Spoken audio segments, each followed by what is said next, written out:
வணக்கம். நான் கோயம்புத்தூர் திருமூலர் சித்தர் பீடம் சிவராஜ யோகி பேசுகிறேன். இப்போது வாசி யோகத்தால் ஏற்படும் நன்மைகள். வாசி யோகம்னு சொல்லப்பட்ட டைமில் மற்ற யோகா செய்தால் எவ்வளோ காலம் செய்தால் நல்ல பலன் கிடைக்குமோ அதை விட குறுகிய காலத்தில் நல்ல பலன் கிடைக்கும். அது ஒரு பாயிண்ட். அடுத்தபடியாக பார்த்தீங்கன்னா வாசனைகள் ஓடிப்போம். கர்மம் சம்பந்தமான பூர்வ ஜென்ம வாசனைகள் சீக்கிரமாக விளங்கும். ரெண்டாவது பார்த்தா சிவயோகி ஞானி ஆவார். மற்ற யோகாவில் யோகி தான். இந்த சிவயோகத்தில் வாசி யோகம் சிவயோகம்தான். அதில் உள்ளவங்க யோகாவிலேருந்து ஞான நிலைக்கு உயர்வார்கள். யோகம் மூன்றாவது படி, சரியை கிரியை யோகம். அதிலேருந்து மேல்நிலைக்கு ஞான மார்க்கத்துக்கு யோகா கொண்டு விடும் சிவயோகா. அதுதான் இதில் மற்ற யோகங்களுக்கு இதுக்குள்ள விசேஷம்.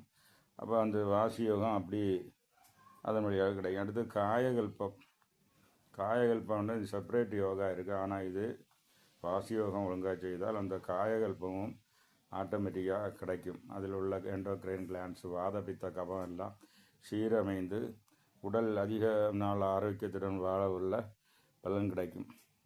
அடுத்தது மூலத்தில் சூரியன் விளங்கும். அதாவது சூரிய மண்டலம், அக்னி மண்டலம், சந்திர மண்டலம். மூலாதாரத்தை தலைமையிடமாக கொண்ட சூரிய மண்டலம், மணிபுரத்தை தலைமையாக கொண்டது அக்னி மண்டலம், விசுத்திக மேலே சந்திர மண்டலம். இப்போ சூரியன் அந்த மூலாதாரத்தில் அது விளங்கும்.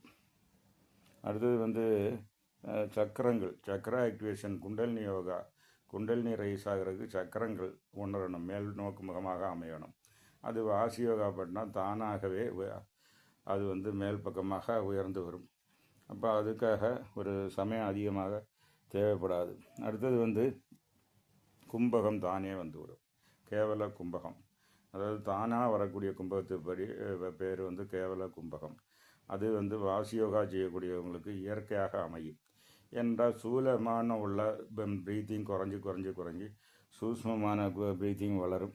அதனால் அது கும்பகம் அமையும். அடுத்தது ஆகாய பிரவேசம், அதாவது சித்திகளில் ஆஸ்ட்ரல் ட்ராவல், டெலிபோர்ட்டேஷன். இந்த இது வாசி யோகிக்கு கிடைக்கும்.